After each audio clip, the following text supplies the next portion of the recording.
Dear students, मैं मुकुंद आप सभी का स्वागत करता हूं हमारे PSRM स्टडी चैनल में। कल हम लोगों ने क्लास 11th बिहार बोर्ड के इंग्लिश की टेक्स्ट बुक रेनबो का पहला chapter animal in prison start किया था और कल के क्लास में हम लोगों ने एनिमल इन प्रिजन चैप्टर के पहले 5 पैराग्राफ को पढ़ा और उसके हर पैराग्राफ के हर लाइन को पढ़ा, उसके अर्थ को समझा। और आज के वीडियो में हम लोग पैराग्राफ 6 से लेके पैराग्राफ 15 तक के हर लाइन को बारीकी से पढ़ेंगे और समझते हुए चलेंगे। तो चलिए शुरू करते हैं। Okay, so let's start today's class with paragraph number 6। Okay, I had never noticed before that fresh mango leaves are reddish brown russet colored, remarkably like the autumn tints on the Kashmir hills, but they change color soon and I is here Dr. Jawaharlal Nehru. So Jawaharlal Nehru had never noticed before that fresh mango leaves are reddish brown. Jawaharlal Nehru ये कहते हैं कि उन्होंने पहले कभी नहीं देखा था कि आम के जो ताज़े पत्ते होते हैं, आम के जो फ्रेश लीव्स होते हैं वो रसीले रंग के होते हैं, रसेट कलर के होते हैं। और यहाँ पे एक बात इम्पॉर्टेंट है, नोटिस करने लायक बात है, remarkably like the autumn tints on the Kashmir hills they change colour soon and become green. ये कह रहे हैं कि आम के ये जो पत्ते हैं ना, कश्मीर की पहाड़ियों पर पतझड़ के रंग में होते हैं, लेकिन ये पत्ते बहुत जल्दी अपना रंग बदलते हैं और रंग बदल के ये पत्ते हरे हो जाते हैं। And he had remarkably mentioned that the Ottoman tints of the Kashmir hills. Okay, doctor Jawaharlal Nehru ये कहते हैं कि इन्होंने पहले कभी नहीं देखा था कि आम के पत्ते, जब फ्रेश आम के पत्ते होते हैं वो रसीले होते हैं, रसीले रंग के होते हैं। जैसे कश्मीर में पतझड़ के टाइम पे वो ग्रे कलर के होते हैं, भूरे रंग के होते हैं। The monsoon rains were always welcome for they ended the summer heat but one could have too much of good thing and Dehradun is one of the favoured haunts of the rain. Within the 5 or 6 weeks of the break of the monsoon we would have about 50 or 60 inches of rain, and it was not pleasant to sit cooped up in a little narrow place trying to avoid the water dripping from the ceiling or rushing in from the windows. यहाँ पे ये cooped up word dark किया गया, जिसका मतलब होता है छोटी जगह में बैठे रहना। जवाहरलाल नेहरू ये कहते हैं कि मानसून की जो बारिश होती है वो हमेशा से ही स्वागत करने योग्य होती है, हमेशा से ही स्वागत के लायक होती है, क्योंकि मानसून की बारिश जो होती है वो गर्मी को ख़त्म कर देती है।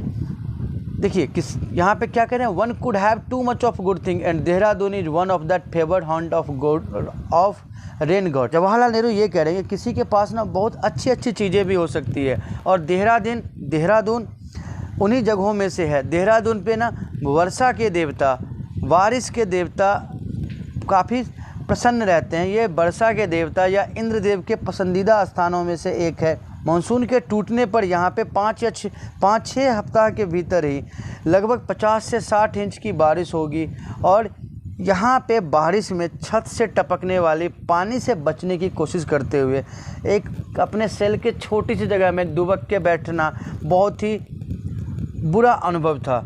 ये कहना ये चाह रहे हैं कि जब बारिश होती है ना तो वहाँ पे छत से पानी टपकता था। बहुत ज़्यादा मानसून की बारिश देहरादून में काफ़ी अच्छी होती थी। तो इन्हें बेचारे डॉक्टर जवाहरलाल नेहरू को अपने कोठरी में एक जगह पे बैठे रहना होता था पानी से बचने के लिए। Autumn again was pleasant and so was the winter when it rained with thunder and rain and piercing cold winds one decent habitation and a little warmth and comfort। Jawaharlal Nehru ये कहते हैं कि जो पतझड़ का मौसम है ना वो भी काफ़ी शानदार था, आरामदायक था, सुखद था, और वैसे ही सर्दियों का मौसम भी सुखद था। लेकिन मौसम में ख़ासतौर पे जब बारिश नहीं हुई थी तो वो मौसम सुखद थे, ठीक है ना। With thunder and rain piercing cold winds one longed for a decent habitation and a little warmth and comfort. जब गड़गड़ाहट के साथ सर्दी के मौसम में ठंडी हवाओं के साथ बारिश हुई तो जो भी आदमी होंगे वो चाहेंगे कि उन्हें थोड़ी बेहतर आरामदायक जगह मिले ठंड से बचने के लिए, जहाँ पे उन्हें थोड़ी गर्मी भी मिल सके। Occasionally there would be a hail storm with hail storm bigger than marbles coming down on the corrugated iron roof and making a tremendous noise, something like an artillery bombardment. कई बार ना ओलावृष्टि भी होती थी, पत्थर भी गिरते थे, और इसके कारण क्या होते थे कि जो बड़े बड़े पत्थर होते थे ना, जब वो लोहे की छतों पे टकराते थे तो बहुत ज़्यादा शोर करते थे, बहुत ज़्यादा आवाज़ होती थी, ऐसा लगता था जैसे तोप से बम बरसाए जा रहे हो। फिर हम लोग ना ये पैराग्राफ 8 देख चुके हैं, पैराग्राफ 9 की बात करते हैं। I remember one day particularly, it was 24th of December 1932. There was a thunderstorm and rain all day, and it was bitterly cold.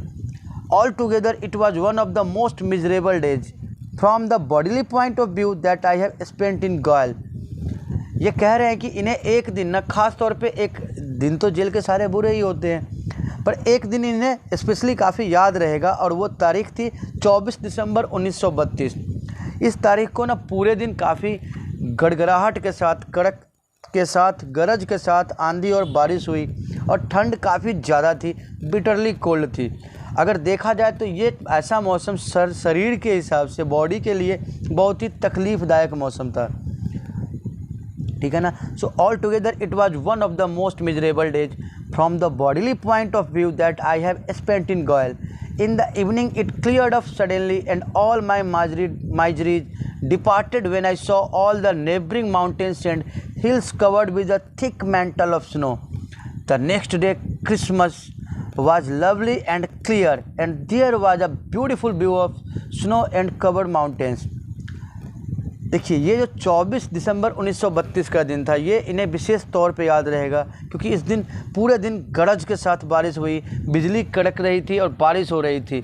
लेकिन अगले दिन ना, ये जब देखते हैं बाहर का नज़ारा तो ये बहुत खुश होते हैं, इनकी सारी तकलीफ़ गायब हो जाती है जब ये आसपास के पहाड़ों और पहाड़ के ऊपर जो बर्फ़बारी हुई थी, जो बर्फ़ की मोटी चादर को देखते हैं तो ये बहुत ज़्यादा खुश होते हैं। अगला दिन क्रिसमस का दिन था, और यहाँ पे ऐसा लग रहा था कि ये क्रिसमस का तोहफ़ा है प्रकृति का। पहाड़ खुशी से क्रिसमस मना रहे हैं, क्रिसमस की खुशी पहाड़ों पे दिख रही थी। Prevented from indulging in normal activities, we became more observant of nature's way.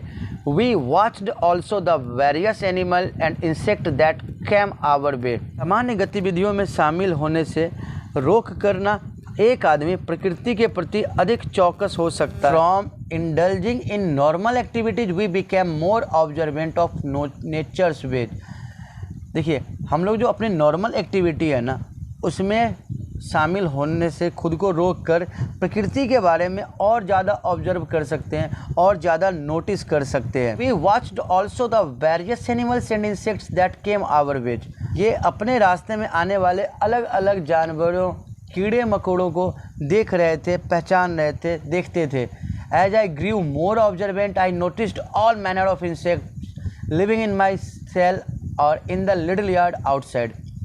देखिए, ये जो कीड़े मकोड़े हैं, जानवर हैं, इनके एक्टिविटी को, इनके क्रियाकलाप को ये इतना ज़्यादा ऑब्जर्व करते थे, इतना ज़्यादा ये नोटिस कर रहे थे, उतना ही ज़्यादा ये उनके क्रियाकलापों को और ज़्यादा समझने लगे थे, ये और ऑब्जर्वेंट हो चुके थे। I realise that while I complained of loneliness, that yard which seemed empty and deserted was teeming with life. जेल के अकेलेपन की जब शिकायत करते हैं, ठीक है ना, इन्हें एहसास होता है कि जब ये अकेलेपन की शिकायत करते हैं, वो आंगन, वो जेल की जगह जो खाली है, सुनसान है, वहाँ पे ये जीवन के भरे हुए रूप को भी देखते हैं, जीवन के पूर्णता को देखते हैं। I noticed all manner of insects living in my cell or in the little yard outside. I realized that while I complained of loneliness, that yard which seemed empty and deserted, जब ये उस yard के अकेलेपन की शिकायत करते हैं जो बिल्कुल खाली था, छोड़ा हुआ था, परित्यक्त था, was teeming with life, वहाँ पे भी लाइफ थी, वहाँ पे भी जीवन का रूप है। All these creeping or crawling or flying insects lived their life without interfering with. Jawaharlal Nehru क्या कह रहे हैं कि जब इन्हें एहसास होता है कि ये अकेलेपन की शिकायत कर रहे हैं, तो उसी आंगन में, वो जो खाली और सुनसान छोड़ा हुआ आंगन था, अकेलापन वाला आंगन था, वहाँ और ये देखते हैं कि जीवन के और भी रूप है, वहाँ पे भी जीवन भरा हुआ है। ऑल दिस क्रीपिंग और क्रॉलिंग और flying insect lived their life without interfering with me. ये वहाँ पे रहने वाले जो भी कीड़े मकोड़े थे, जो भी क्रीपिंग और क्रॉलिंग और फ्लाइंग इंसेक्ट्स थे, ये सब अपनी ज़िंदगी जी रहे थे। जवाहरलाल नेहरू का मानना है कि उनके लाइफ में इंटरफेयर करने का, उनके लाइफ में हस्तक्षेप करने का इनके पास कोई कारण नहीं था। And I saw no reason why I should interfere with them. There was continuous war between me and bedbugs, mosquitoes and to some extent flies.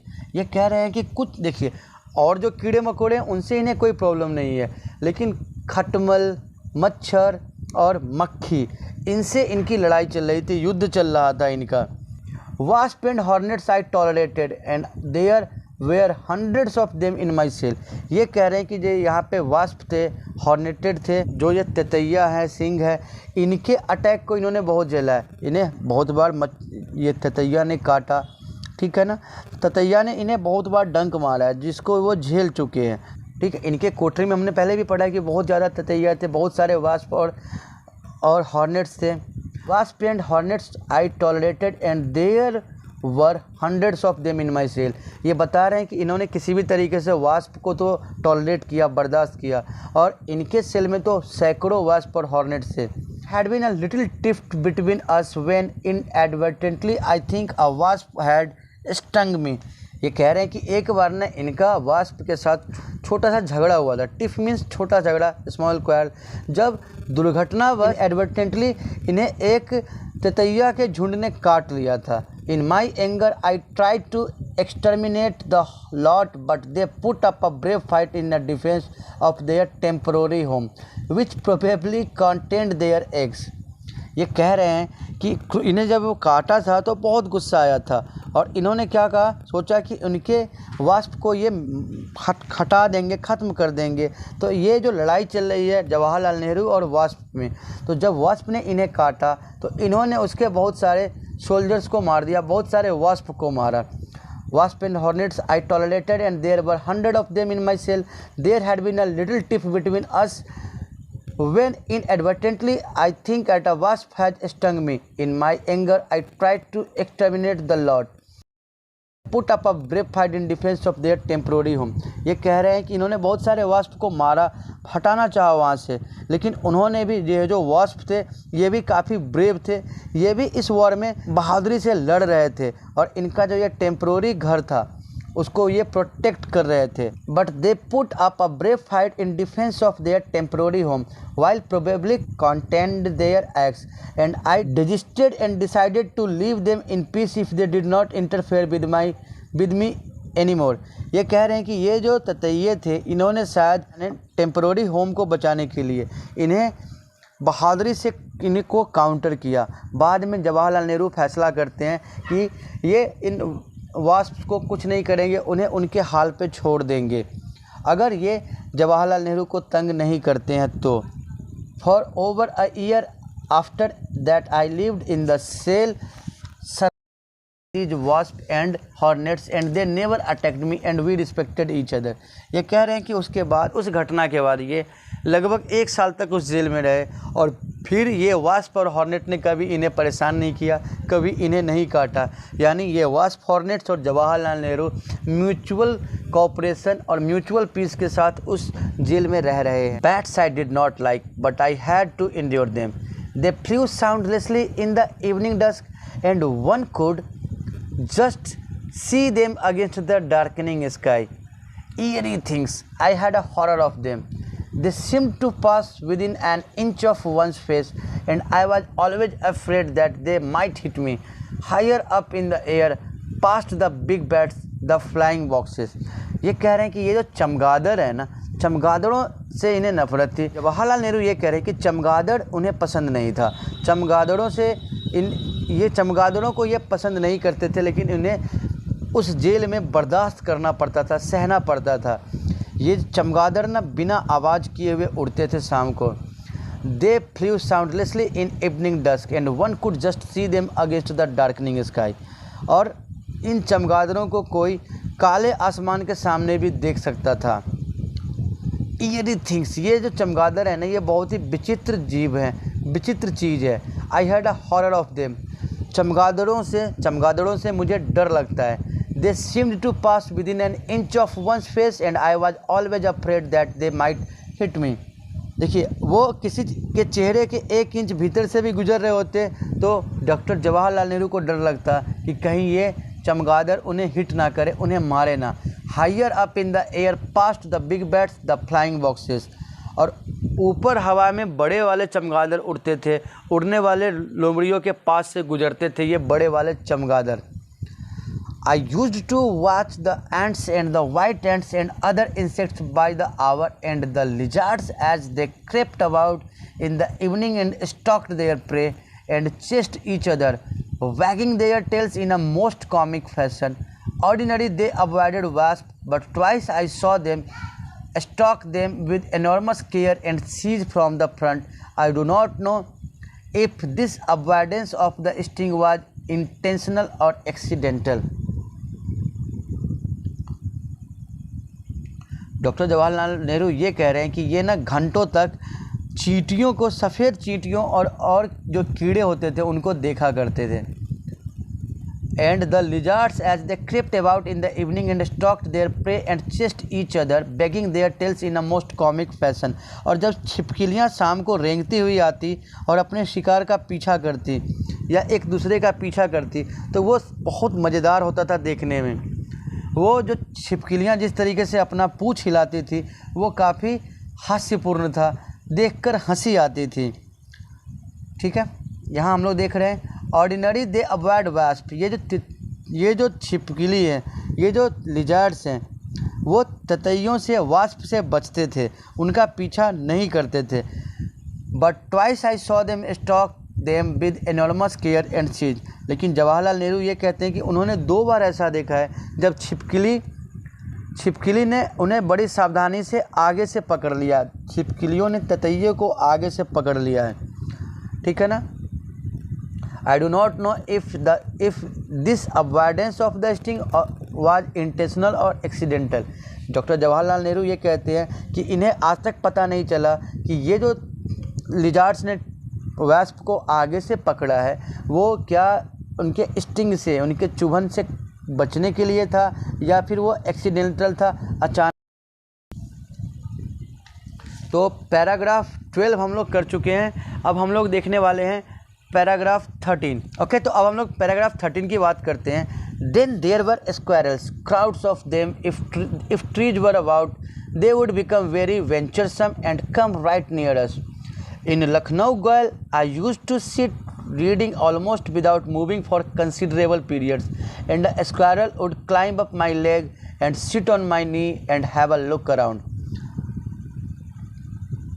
देखिए, ये जिस जेल में देहरादून गाँव में है, इन्होंने हमें चींटियों के बारे में बताया, चमगादड़ के बारे में बताया, इन्होंने वास्प के बारे में बताया, अलग अलग इंसेक्ट्स के बारे में बताया।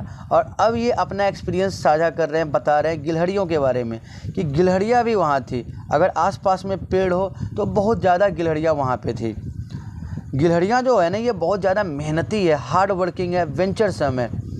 ठीक है, तो ये बहुत ज़्यादा हार्ड वर्किंग बन जाते हैं। और जब इनके पास आते हैं तो यहाँ पे ये ना अपने लखनऊ जेल की भी यादें ताज़ा कर रहे हैं कि in Lucknow gaol I use to sit reading almost without moving for a considerable period. कि लखनऊ गायल में ये काफ़ी देर तक बिना हिले डुले बैठ के पढ़ा करते थे। और एक गिलहरी ना इनके पैर पर चढ़कर घुटनों पर बैठ जाती और चारों तरफ देखती थी। And a squirrel would climb up my leg and sit on my knee and have and then it would look into my eyes and realize that I was not a tree or whatever it had taken me for।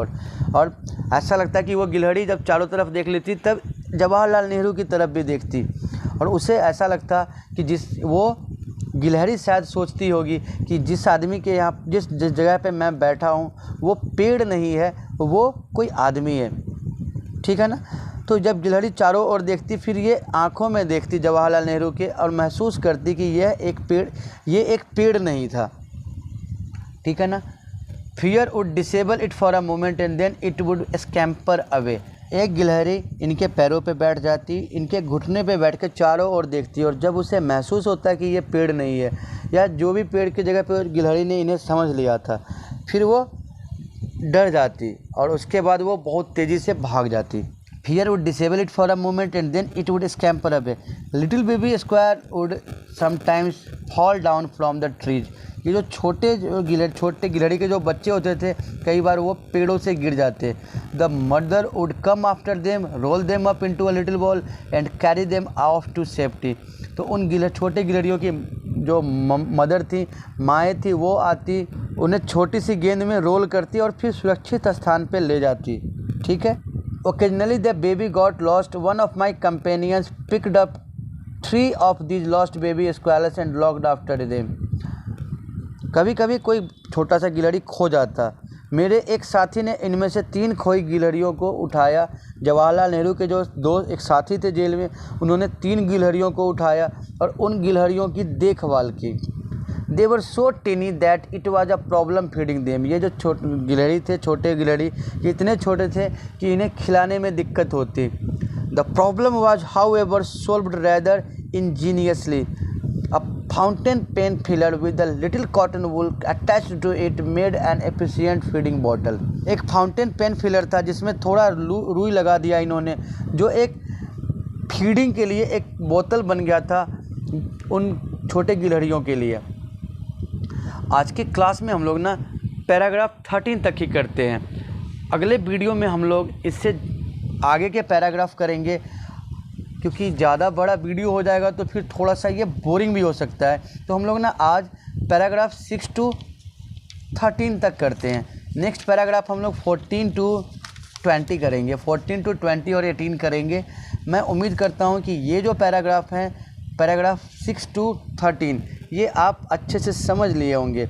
और एक बार आप लोग फिर से इस paragraph को दोबारा read करेंगे सभी स्टूडेंट, और जो भी मुश्किल वर्ड या जो भी डिफ़िकल्ट सेंटेंस आपको लगते हो आप उसे क्लास में शेयर करेंगे।